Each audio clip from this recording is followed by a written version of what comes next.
ଲୋକମାନେ ଆଜି ଆମେ ଡିସ୍କସନ୍ କରିବା Odisha forest guard forester and excise କନେଷ୍ଟବଲର ସିଲେକ୍ସନ ପ୍ରୋସେସ କ'ଣ ରହୁଛି, ତାର ସିଲାବସ୍ କ'ଣ ରହୁଛି, ସବୁ କିଛି ଆମେ ଡିସ୍କସନ୍ କରିବା।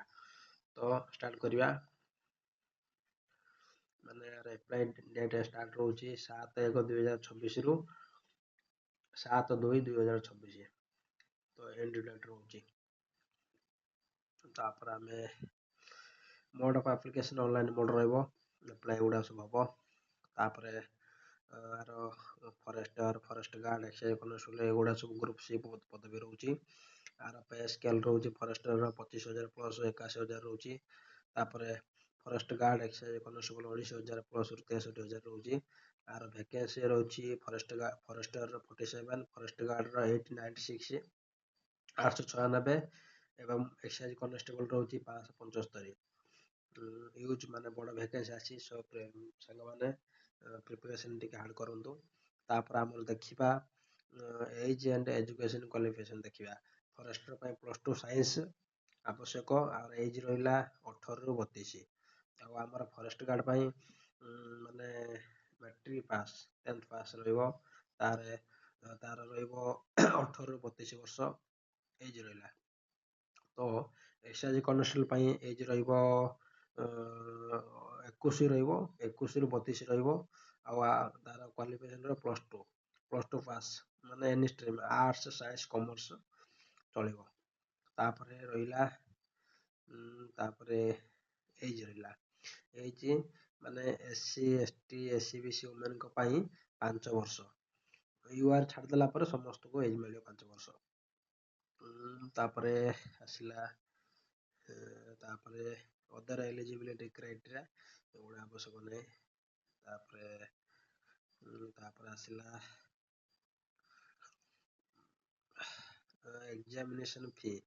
ତ ଏକ୍ଜାମିନେସନ୍ ଫି ରହିବ 500 ଟଙ୍କା, 500 ରୁପିସ୍। ଆପଣ ଏକ୍ଜାମ ଦେଲା ପରେ ଆପଣଙ୍କୁ 400 ଟଙ୍କା ରିଟର୍ନ ହେବ।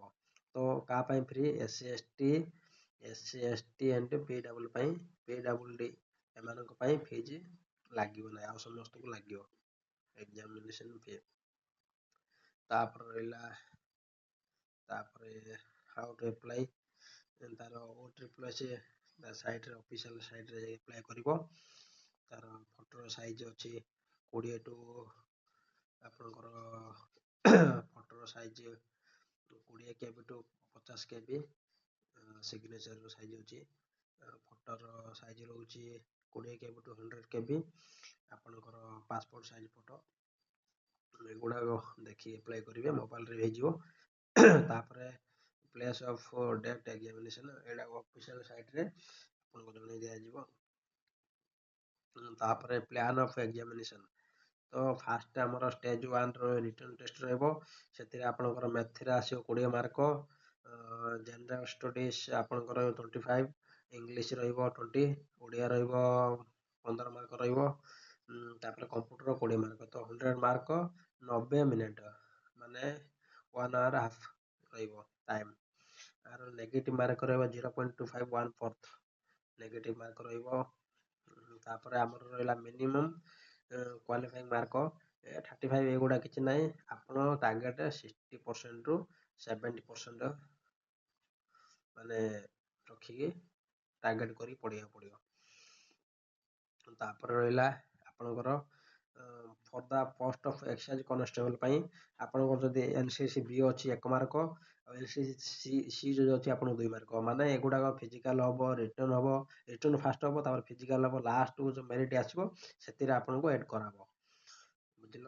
ତାପରେ stage 2 physical test. Physical test କ'ଣ ଅଛି ଦେଖିବା। ଫରେଷ୍ଟର ଆଣ୍ଡ ଫରେଷ୍ଟ ଗାର୍ଡ ପାଇଁ ଆମର ମେନ୍ କ୍ୟାଣ୍ଡିଡେଟ୍ ପାଇଁ UR, SC, BC, SC ମାନଙ୍କ ପାଇଁ ହାଇଟ୍ ରହିଲା 168 cm, ଆଉ ଚେଷ୍ଟ 81 ଟୁ 86, 5 ସେମି ଏକ୍ସପାଣ୍ଡ କରିବ। ତାପରେ ST କ୍ୟାଣ୍ଡିଡେଟ୍ ପାଇଁ 158 ହାଇଟ୍ ରହିଲା, ତାର ଚେଷ୍ଟ 81 ଟୁ 85, 86, 5 ସେମି ଆପଣ ଖୋଲେଇବେ। ଓମେନ୍ଙ୍କ ପାଇଁ UR, SC, BC, SC, ST ପାଇଁ 153 cm ରହିବ। ତାପରେ ଆସିଲା ଏକ୍ସାଇଜ କନେଷ୍ଟବଲ ପାଇଁ, ତାର ହାଇଟ୍ କ'ଣ ରହିବ? ଆମର URSBC ମେନ୍ଙ୍କ ପାଇଁ ରହିବ 168 cm ହାଇଟ୍ ଆଉ weight 55 ଆଉ ଚେଷ୍ଟ 79 ସ୍ପାନ୍ 5 cm କରିବ 84। ସେଇଭଳି ଆମର SC ST ପାଇଁ ରହିବ SC ST ପାଇଁ ରହିବ ତାର ହାଇଟ୍ ରହିଲା 163 cm ହାଇଟ୍ ରହିବ 50 kg weight 76 ରୁ 81 5 cm ଆପଣ ଚେଷ୍ଟ ଫୁଲେଇବେ। ତାପରେ ଆମର ଓମେନ୍ଙ୍କ ପାଇଁ URSBCଙ୍କ ପାଇଁ 158 ହାଇଟ୍ ରହିବ 47.5 ମାନେ 47 କିଲୋ 500 ଗ୍ରାମ ରହିବ weight ମାନେ ଓମେନ୍ଙ୍କ ପାଇଁ। SC STଙ୍କ ପାଇଁ ରହିବ 153 ହାଇଟ୍ ଆଉ 45 ଆପଣଙ୍କର weight ରହିବ। ତାପରେ ରହିଲା ମେଲ୍ କ୍ୟାଣ୍ଡିଡେଟ୍ ପାଇଁ ଫରେଷ୍ଟର ଆଣ୍ଡ ଫରେଷ୍ଟ ଗାର୍ଡ ପାଇଁ ରନିଂ ରହିବ ୱାକିଂ ଟେଷ୍ଟ ରହିବ ସେଟା 25 କିଲୋମିଟର 4 ଘଣ୍ଟାରେ ଆପଣ କ୍ଲିୟର କରିବେ। ତାପରେ ଫିମେଲଙ୍କ ପାଇଁ ୱାକିଂ ଟେଷ୍ଟ ରହିବ 16 କିଲୋମିଟର 4 ଘଣ୍ଟାରେ ଆପଣ କ୍ଲିୟର କରିବେ। ତାପରେ ମେଲ୍ କ୍ୟାଣ୍ଡିଡେଟ୍ ପାଇଁ ଏକ୍ସାଇଜ କନେଷ୍ଟବଲର ଆପଣଙ୍କର 1600 ମିଟର ରନିଂ ରହିବ 7 ମିନିଟରେ କ୍ଲିୟର କରିବେ। ଆଉ ଲଙ୍ଗ ଜମ୍ପ 3.66 ମିଟର ଯାହା 12 ଫୁଟ ରହିବ ଆପଣ 3ଟି ଆଟେମ୍ପ୍ଟରେ କ୍ଲିୟର କରିବେ। ସେଇଭଳି ଫିମେଲଙ୍କ ପାଇଁ 1600 ମିଟର ଆପଣଙ୍କର 9 ମିନିଟ୍ ଲାଗିବ ରନିଂ ଟାଇମ୍ ଦେବ। ତାପରେ 2.75 ମିଟର 9 ଫୁଟ ରହିବ 8ରୁ 9 ଫୁଟ ରହିବ ଆପଣ ସେଇଟା 3ଟି ଆଟେମ୍ପ୍ଟରେ ଆପଣ କ୍ଲିୟର କରିବେ ଓମେନ୍ଙ୍କ ପାଇଁ।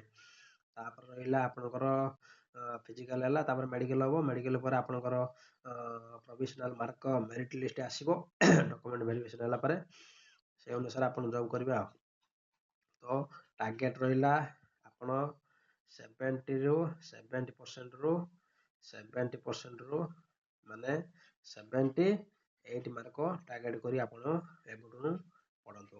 ତ ଏକ୍ଜାମ ଆପଣ ଟାର୍ଗେଟ୍ କରନ୍ତୁ 4 ମାସରୁ 5 ମାସ ଆପଣଙ୍କୁ ଟାଇମ୍ ଦେବ। ସେଇ ଅନୁସାରେ ଆପଣ ପଢ଼ା ଟିକେ ସ୍ପିଡ଼ କରନ୍ତୁ। ଜୟ ଜଗନ୍ନାଥ ସାଙ୍ଗ।